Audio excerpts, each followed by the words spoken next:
10 நிமிடம் பேசினார் விஜய் பிரதமர் கிட்ட அப்படிங்கிறதும் பொய், அது உண்மை இல்லை. அவர் பேசினது 3 நிமிஷம்.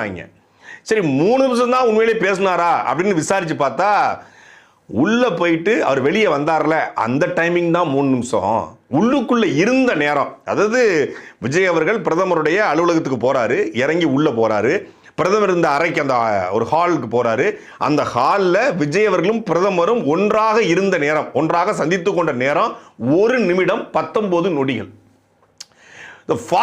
ஃபாஸ்ட் மாயல அது மாதிரி ஃபாஸ்ட் அண்ட் ஃபியூரியஸ் மாதிரி 1 நிமிடம் 19 நொடிகளில் அவர் என்னென்ன பேசணுமோ பேசியிருக்காப்புல. எனக்கு தெரிஞ்சு ரோபோ கூட இவ்வளோ வேகமாக பேசியிருக்க வாய்ப்பு இல்லை. மேகதாத பிரச்சனை இருக்குது, அவர் தமிழ் தாய் வாழ்த்து பிரச்சனை, அப்புறம் பார்த்தீங்கன்னா அந்த தமிழ்நாட்டுக்கு நிதி கொடுக்கணும், பிஎம் செலுத்திட்டோம், இவ்வளோ ஃபாஸ்ட்டாக பேசினா கூட பேசிக்க முடியாது.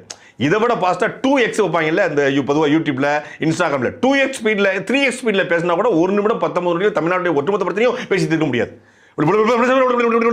அப்படி பேசினா மட்டும்தான் அந்த ஸ்பீடில் பேசியிருக்க முடியும்.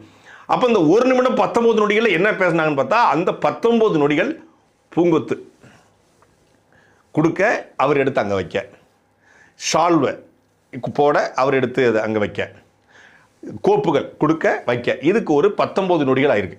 நீங்கள் கணக்கு பண்ணிக்கோங்க. இந்த 1 நிமிடத்தில் சிட் டவுன், ஓகே, உட்கார்றாரு 10 செகண்டு, 50 செகண்ட் இருக்கா, 2 பேரும் மாறி மாறி பார்த்துக்கிறாங்க, 2 ஃபோட்டோஸ் வருவாங்க, ஃபோட்டோ எடுக்கிறாங்க. இதில் 20 செகண்ட் காலி ஆயிடுது, மீதி 30 செகண்டு.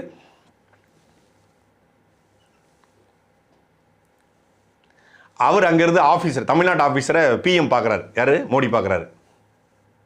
ஓகே சார், ஓகே, முடிஞ்சு. இவ்வளோ தான் நடந்திருக்கு. ஒரு மௌன உரையாடல் நடந்து எதுவுமே நீ நல்லா இருக்கியா சாப்பிட்டீங்களா எப்படி இருக்கு, அதுக்கெல்லாம் வேலையே இல்லை. மொத்தமாகவே 1 நிமிடம் 19 நொடிகள் சந்தித்த ஒரே ஒரு முதலமைச்சர் அப்படிங்கிற பெயரை தமிழக முதலமைச்சர் விஜய் அவர்கள் எடுத்திருக்காங்க. எதனால்